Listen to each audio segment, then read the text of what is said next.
The National Assembly's Joint Committee on Finance and Budget Planning convened with stakeholders to deliberate on Nigeria's 2025 to 2027 Medium-Term Expenditure Framework (MEF) and Fiscal Strategy Paper (FSP). Chairman of the Senate Committee on Finance, Senator Sani Musa, emphasized the importance of optimizing revenue, addressing fiscal leakages, and strengthening institutions to overcome economic challenges. It is imperative to address leakages across all revenue-generating channels.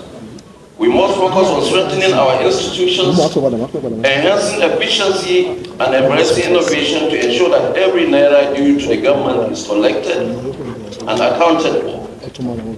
To draw a parallel, South Africa, for example, recently reported a tax revenue collection of 1.686 trillion rand, approximately about $94 billion, for the fiscal year ending March 31st, 2023. This fell just slightly below its 1.692 trillion rand target, reflecting disciplined revenue generation and accountability. For Nigeria to achieve similar or better results, we must requalify and diversify our revenue streams, adopt innovative revenue models, and enhance the capacity of government-owned enterprises to implement sustainable business strategies. By doing so, we can build a resilient fiscal framework capable of supporting our developmental aspirations. Finance Minister Adewale Edun expressed optimism about Nigeria's economic trajectory under President Tinubu, noting GDP growth, but acknowledging the need for targeted interventions against inflation. Under His Excellency President Adewale Edun, Nigeria has changed fundamentally.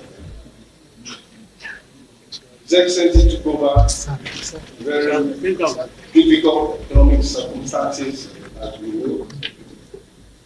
Key decisions had to be taken to reset this economy, the macroeconomic path that was not just sustainable in terms of fiscal spending, but that would engender the investment by Nigerians. It's important, but we also have to be clear with ourselves. Inflation is still high and elevated, and everybody, particularly the poor and those who will feel it.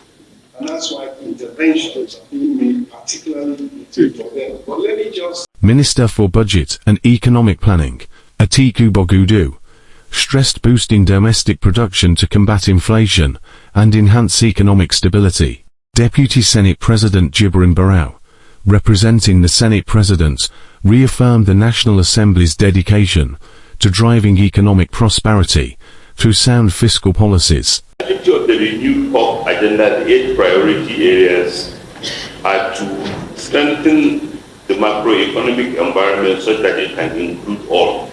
And a number of measures which have been taken and which have been supported by the National Assembly, we believe the heavy lifting phase has been undertaken.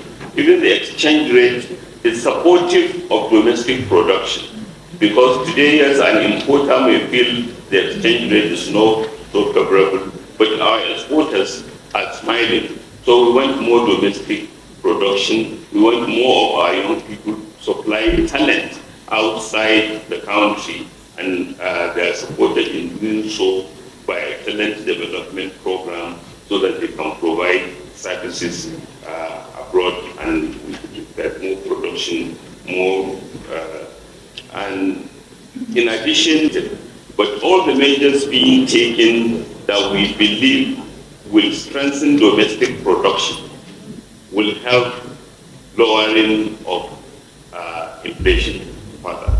And the National Assembly is forward in its commitment to fostering an economy that will make Nigeria a beacon for prosperity in Africa and beyond.